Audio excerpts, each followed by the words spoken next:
Namaste, my dear friends. A very important aspect of yoga's approach to our human body is the understanding that our human body is a holistic principle that is made up of 5 different constructs that are known as the Pañcamaya.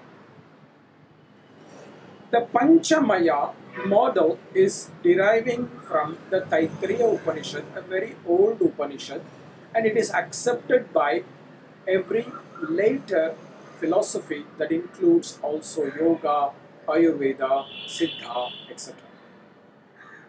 And what this model is suggesting is that we are made up of 5 different structures that are each permeable within each other and each influencing each other. These 5 structures are the Pañcamaya that represents the Annamaya that represents the physical or the physiological structure of the body, that includes all the physical limbs of the body, both the external limbs as well as the internal limbs, anything that has a form. Now this form needs some energy to function, and that is the second dimension of the body, that is called the Pranamaya, and that is our energetic dimension. This includes the different energies that form part of the body that are very much responsible for the different functions we have in our body. The third dimension is what is called the Manomaya, our intellectual or our learning, that is part of our mental structure.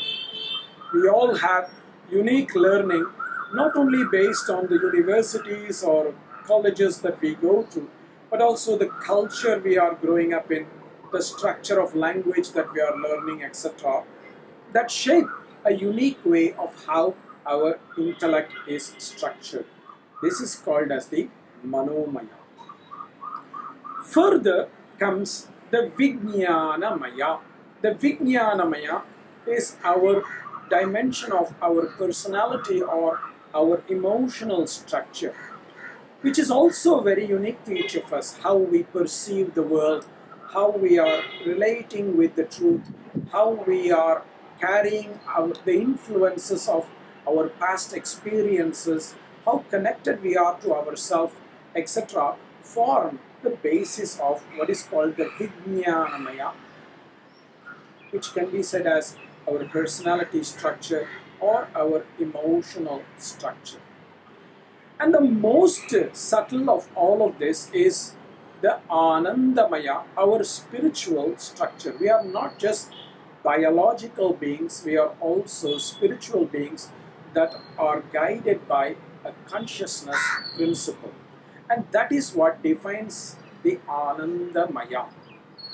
So yoga looks at all these 5 structures as interconnected and interdependent structures, and that is why it approaches health in a holistic manner and proposes tools in a holistic manner. So we have to understand that all the mayas are interconnected. So what we do on one level has influence on the other levels as well. So just because we are doing asana, it doesn't mean we are only influencing the body, we are also influencing the other structures as well. In the same way, just because we are doing some meditative practices, it doesn't mean that we are only influencing the mind, we are also influencing our other structures of the body. And the same holds for other tools as well. And that is why the great Patanjali has proposed many different tools to engage in our path of wellness and health and spiritual evolution, because one technique may not always work for everybody, because we are different in these 5 structures, and the door through which we enter our structures may be different for different people. That, in a simple way, is the relationship between the Pancha Maya of our human structure. Namaste.